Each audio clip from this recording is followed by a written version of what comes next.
যে কারণে এই তদন্ত, সেই বুধবার রাতের ঘটনা যখন বিচারকদের একেবারে উদ্ধার করা হলো, তারপরেও তাদের কনভয় হামলা এবং সেখানে সেই মহিলা বিচারকের আর্তনাদ দেখুন একবার।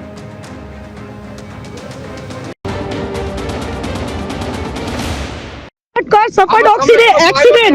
Please communicate it to register, sir. Our pilot is no more there. Our pilot car has suffered accident due to these hurdles. Our pilot is no more there. He has suffered accident due to the hurdles of bamboos and the hurdles and the bricks. We are traveling alone.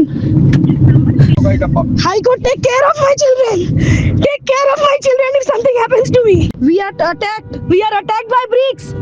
My car was attacked. All our cars were attacked with bricks and bamboos. They should not have allowed us to leave. They should not have allowed us to leave. जो दाঁড়িয়ে যদি যাই তাহলে আমরা সবাই মরে যাই।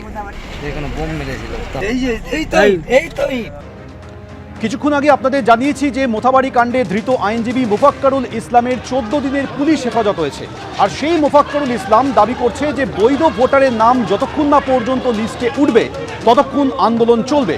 কোনো উস্কানিমূলক বক্তব্য নেই, প্রমাণ করে দেখা।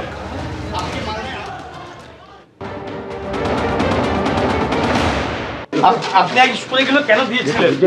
বৈধ ভোটার যতক্ষণ না লিস্টে উঠবে ততক্ষণ আন্দোলন জারি থাকবে।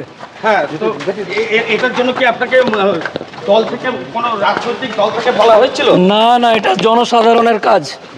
তাহলে আপনি এই ধরনের উস্কানিগুলো কেন? কোনো উস্কানিমূলক বক্তব্য নেই। কিন্তু বারবার যেটা মুখ্যমন্ত্রী তিনিও আজকে বলেছেন যে জানে না, বিনা তথ্যে উত্তর বক্তব্য দিয়েছে।